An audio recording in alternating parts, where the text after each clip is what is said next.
Daren Vale thought his rising music career was his biggest challenge until 14-year-old Marissa Keen was found lifeless in his abandoned car, turning fame into a nightmare of suspicion and secrets. Rain slicked the narrow highway as night closed in, the taillights of passing cars glowing like red smears in the mist. A black sedan sat half hidden behind a line of pines, its engine silent, windows beaded with water. Few drivers noticed it, and those who did assumed someone had pulled over to rest. By morning, that quiet stretch of road would become the center of a mystery that gripped the entire county. The first clue came from a highway patrol officer finishing his overnight shift. He spotted the vehicle around dawn, noting how its tires were sunk deep in mud, as if it had been there for hours. The license plate belonged to Daren Vale, an up-and-coming indie musician known for late-night studio sessions and sudden disappearances from the public eye. At first, the officer thought it was simply a stranded car. But when he approached, the back door hung slightly ajar, and a thin ribbon of fog curled from the opening like a silent invitation. Inside, the cabin smelled faintly of metal and rain-soaked upholstery. A travel guitar rested against the back seat, strings damp and out of tune. On the floor lay a single sneaker, small and scuffed, far too tiny to match the driver's size. The officer's flashlight swept across the interior until the beam caught something chilling beneath a blanket, a pale hand, motionless and cold. Within minutes, the quiet road buzzed with flashing lights and urgent voices. Detectives marked off the area with yellow tape while photographers documented every detail, from the muddy footprints leading into the woods to the condensation patterns on the windows. The body of a teenage girl, no older than 14, lay carefully positioned across the seat, her face calm as though asleep. No struggle appeared to have taken place, and there were no immediate signs of injury. Whoever left her there had taken time to wipe away fingerprints, leaving the scene nearly clean. News of the discovery spread before noon, and speculation erupted online. Fans of Daren Vale flooded social media with questions and disbelief. Was the musician involved? Or had someone used his car without permission? Detectives remained tight-lipped, but the evidence was impossible to ignore. A promising artist's vehicle had become a silent witness to a crime that seemed both calculated and personal, and the search for answers was only beginning. Detectives began their investigation with a meticulous sweep of the black sedan, determined to uncover anything the early morning rain might have spared. Technicians dusted every smooth surface for prints, but the vehicle's interior had been wiped to a sterile shine. Only a faint smear of mud along the edge of the rear door hinted at hurried movement. In the trunk they found a crumpled sheet of music paper covered with half-finished lyrics, words scribbled in a frantic hand that spoke of heartbreak and betrayal. It was unclear whether these belonged to Daren Vale or someone else, but the emotional weight behind the lines felt unsettling. Investigators then turned to the roadside itself. The damp soil held impressions of two distinct shoe patterns, one large, likely belonging to a man, and another smaller and lighter. The smaller prints seemed to end abruptly near the tree line, as if the person had been lifted or carried. Detectives followed the trail into the woods, their flashlights sweeping across mossy ground. They discovered fragments of torn fabric snagged on low branches and a glint of metal that turned out to be a broken charm bracelet clasp. The path eventually circled back toward the highway, leaving them with more questions than answers. While the forensic team worked the scene, others focused on the missing girl's identity. A statewide alert brought quick results when a local family reported their daughter, Marissa Keen, missing after she failed to return from a late evening walk. The bracelet clasp matched a description her mother provided, confirming the worst. Marissa's family had no known connection to Daren Vale, which deepened the mystery of how she ended up in his car.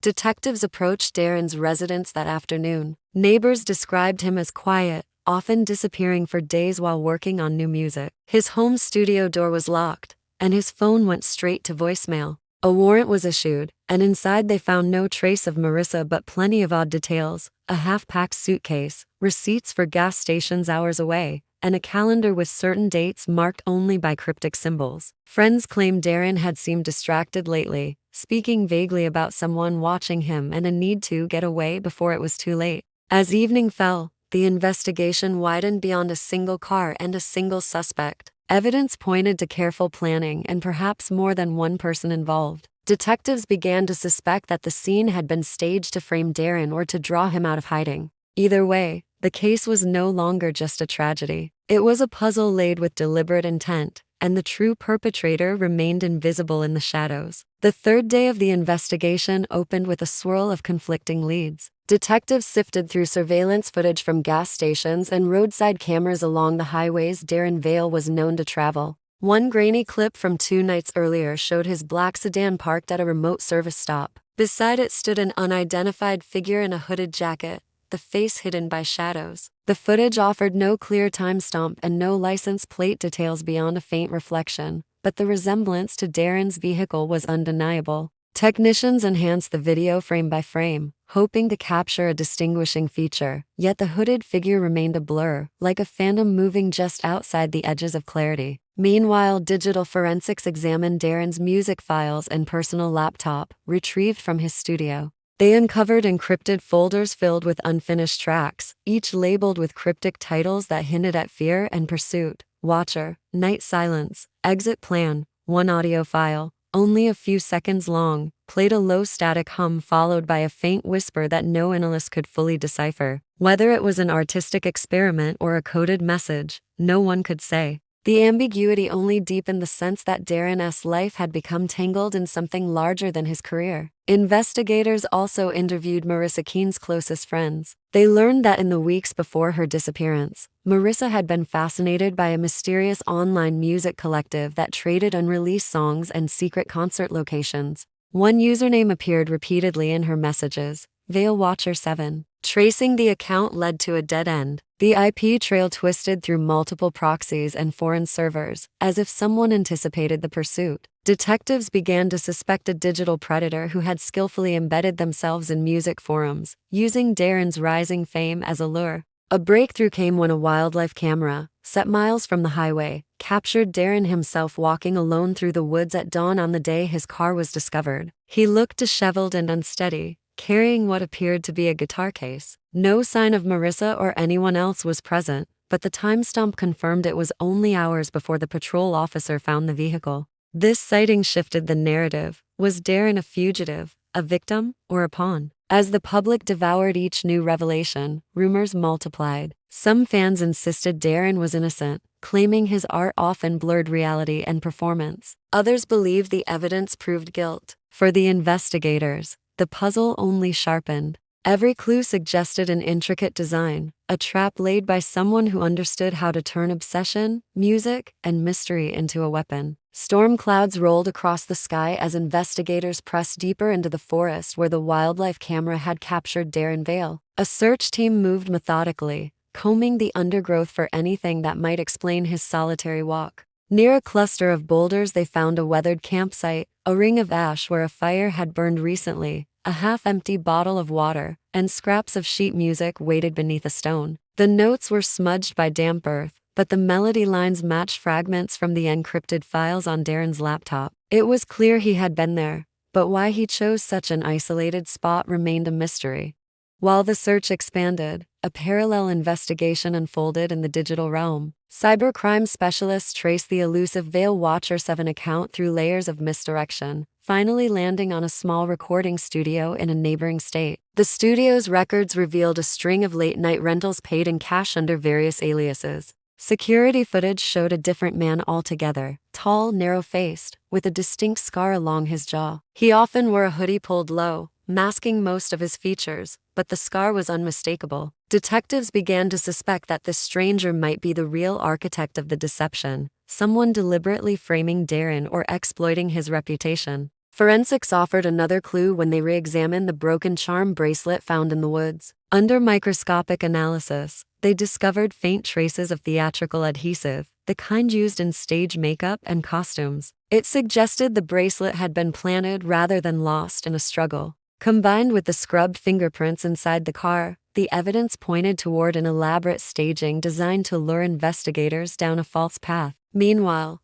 sightings of Daren multiplied across county lines. Several witnesses reported a man matching his description boarding a late-night bus heading east, while others claimed to see him performing impromptu sets in hidden music venues. Each tip forced law enforcement to stretch their resources, but none produced a solid lead. Journalists seized on the chaos, publishing theories that ranged from secret cult involvement to a marketing stunt gone horribly wrong. The frenzy only fueled public curiosity and confusion. As evening fell, detectives pieced together the timeline. Someone had lured Marissa away from home, left her body in Daren's car, and manipulated digital breadcrumbs to implicate him. Yet the evidence increasingly suggested Daren himself might also be a target. With each revelation, the case shifted from a straightforward homicide to a calculated game of misdirection, with the true culprit staying just out of reach, shaping the narrative like an unseen composer. The final week of the investigation unfolded like the closing movements of a carefully arranged symphony, every note designed to mislead.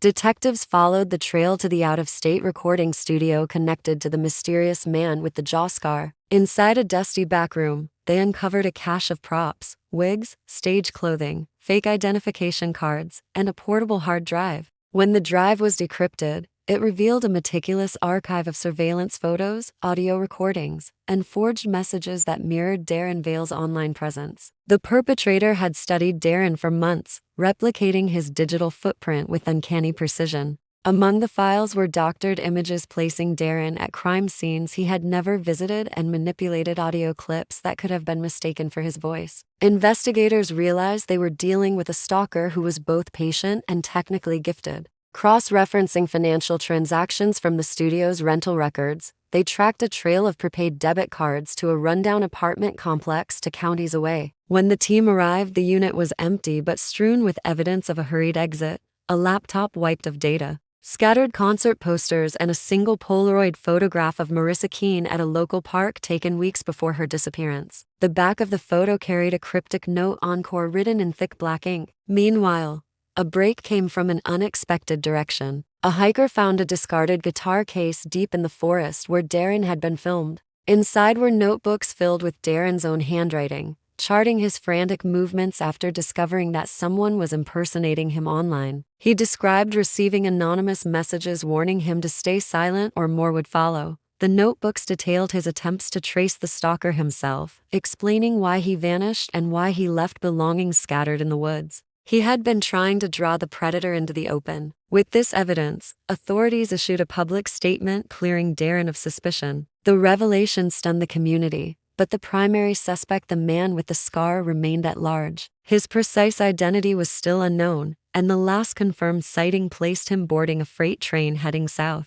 Marissa's murder, though partially explained, lacked a final motive. The case closed without a definitive arrest, leaving a haunting sense of unfinished business. For fans and investigators alike, the story became a cautionary legend, a chilling reminder of how obsession can twist art into a weapon and how a skilled manipulator can compose a crime as intricately as a song, leaving echoes long after the last note fades.